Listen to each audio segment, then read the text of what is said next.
Hey, how's it going, YouTube? How y'all doing today? Right when I get through with this here, I'm going to go pick up a round bale of hay. I am completely out of grass in the front. The grass, it's just been so dry. The grass is curling up. It ain't growing. It's just, yeah, it's so hot. It's been so hot. It's actually a little bit cool this morning. But right when I get done with this, I'm gonna go and pick up a bale of hay. With hay prices where they are right now, if I was gonna get a good roll of hay, I ran the numbers on it, and to feed these animals about 100 pounds of hay a day, it's gonna cost me about $7 a day, $5 to $7 a day to feed a good quality hay, 100 pounds a day. So I'm just gonna do it. I figure I may need to do it for about 3 weeks, so about 21 days. So all in all, it's going to cost me about $150 over these next 3 weeks to feed these animals a proportion of their diet in hay. But this hay, okay, so I give these animals about a total of 550 pounds of food a day. And so if I take about 50 pounds of the food away and then I feed them 100 pounds of hay instead, it'll cost me about the same amount of money all in all. And these animals, the grass really does a lot. I don't know if y'all can see. This is what their manure looks like when they get on grass. So if they get some grass in them, it really firms their manure up. It firms their stool up a lot, and it makes their stool look a lot better. They stop having the bomb squats. They stop spurting real bad. And so I need to put them on a little bit of grass to keep them from having massive diarrhea issues. And even when I don't feed them grass, they don't really have that bad of a diarrhea issue. But I do realize that their manure gets runny, and I don't want that really happening. It's not good for these cattle. And up until now, I was able to put a little bit of grass in them, but that grass up front is practically gone, and it's very short, and it's sorghum Sudan grass.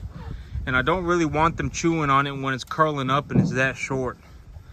So it's yep, I decided yesterday that or this morning and yesterday I slept on it, and I decided that I am gonna, right when I get through with this, I'm gonna go and pick up a round bale of hay. It's gonna cost me about $5 to $7 a day to feed these animals hay, a proportion of their diet in hay, a good quality hay. So I'll be looking at about, now 3 weeks, it's gonna cost me about $100 to $150 to feed these animals hay. But I'm willing to, you know, over the next 3 weeks, I am willing to invest the $100. I am willing to invest $50, $150. I understand that it's going to cost me about $5 to $7 a day for the next 3 weeks, but I'm willing to do it to keep these animals healthy. I need to put some grass in their diet. My truck should be fixed up this week. That is one thing that should be happening here pretty soon. And as soon as my truck is ready, these animals need to be going to market. This heifer right here, she's gonna be going to market. I need to make about realistically, I need to make about $580 an animal. 500 and maybe five.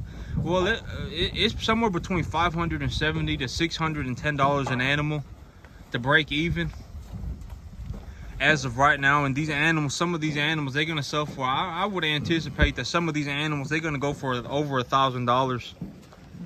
I got a few animals here that I think like this guy right here, this little bull calf right here, he's just real small. He's a little dairy cross, Jersey cross, real small.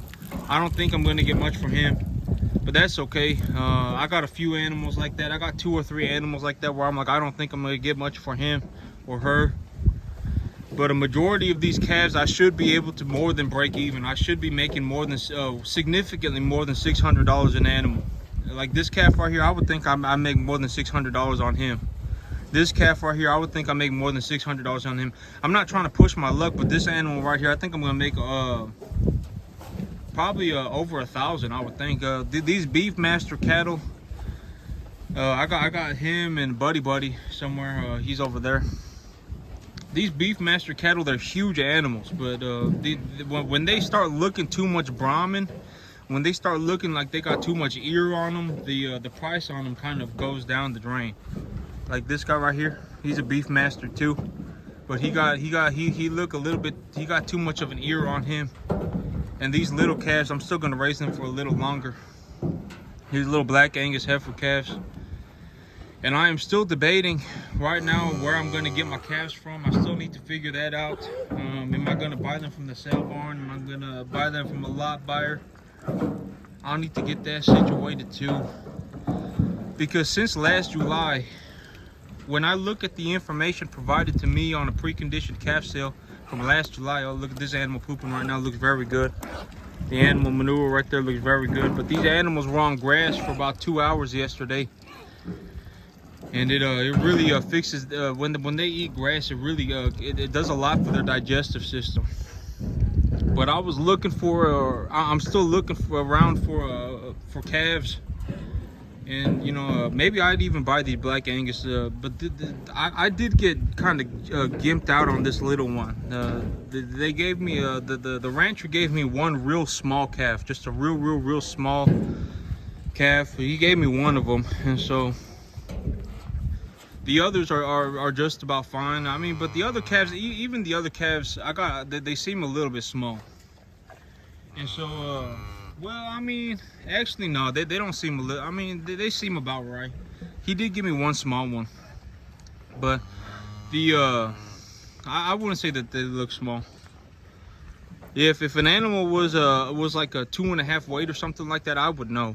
A 2.5 weight animal, real sucked in, real tiny little thing. These are definitely more than 2.5 weight. They're probably over 3.5 weight. But yep, the information provided to me from the preconditioned calf sale that I've been looking at for #1 graded commodity cattle, commodity type cattle. The information that I've been looking at was provided to me from a sale that happened back in July. So it's already been a month, and the sale is not happening again until next month. And so over the last 2 months, I'm pretty certain the feeder cattle market went up a little bit higher, and the spread between the feeder cattle and the lightweight calves is pretty severe right now. And so I wouldn't be surprised if a little 3.5 weight calf goes for $3.25 a pound right now. $3.25, $3.30 a pound. I'm gonna have to see what happens, because the fall is also a good time to purchase little calves. People usually have their cows drop calves in the fall or in the spring. Usually in the spring, but there is usually a round of animals that are born in fall as well. And so in the fall time, when there's a lot of calves available, I may be able to get a little bit more of a deal on them. But who knows? They may even be more expensive because people are out trying to buy them at that time. So, you know, I'll have to see. But a little 3.5 weight calf may actually be a little bit more expensive nowadays than what they were 2 months ago. And if they're a little bit more expensive, and I get a lot buyer that is able to purchase a calf for $3 a pound and deliver them for that price, it may just be better for me to purchase animals from the lot buyer, even if it's going to be a lot harder on me, because a 3.5 weight animal at a 35-cent pound difference, that's over $100. That's like $115 an animal. And you know, the big thing would be I have to keep them alive. And I would have to, well, even then, I'd have to think about it, because if these animals aren't weaned, one of the big things that needs to be considered when running a whole bunch of unweaned lightweight calves and trying to put them on feed is that the animal's going to dry up. And if they dry up and they lose a bunch of weight, that's technically, I'm losing money right there too. And so by the time that they start eating enough feed to put weight on them, I may have lost and then I need to medicate them. If I have a sick animal, I'll need to get them and medicate them, and I'll need to vaccinate them, and then I'll need to castrate them. And once I do all of that, I mean, all of that combined, it may end up actually costing me about $115 an animal.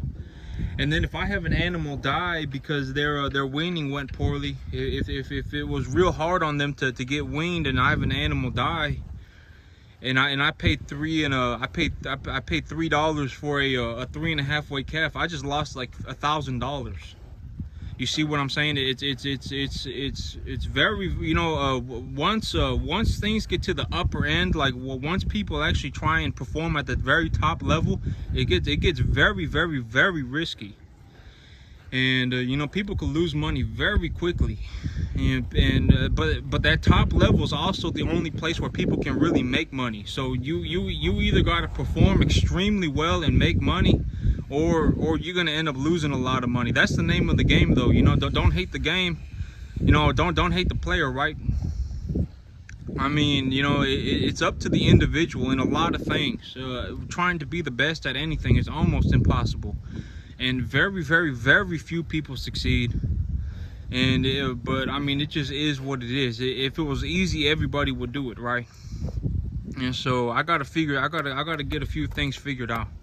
But all of my animals, their manure is coming out real good. And when I saw that happening, I was like, you know, I really do need to just go and buy, even if it costs me $100, even if it costs me $150 over the next 3 weeks. I just need to go and buy them some grass. But that's it for me today, YouTube. Y'all have a good one.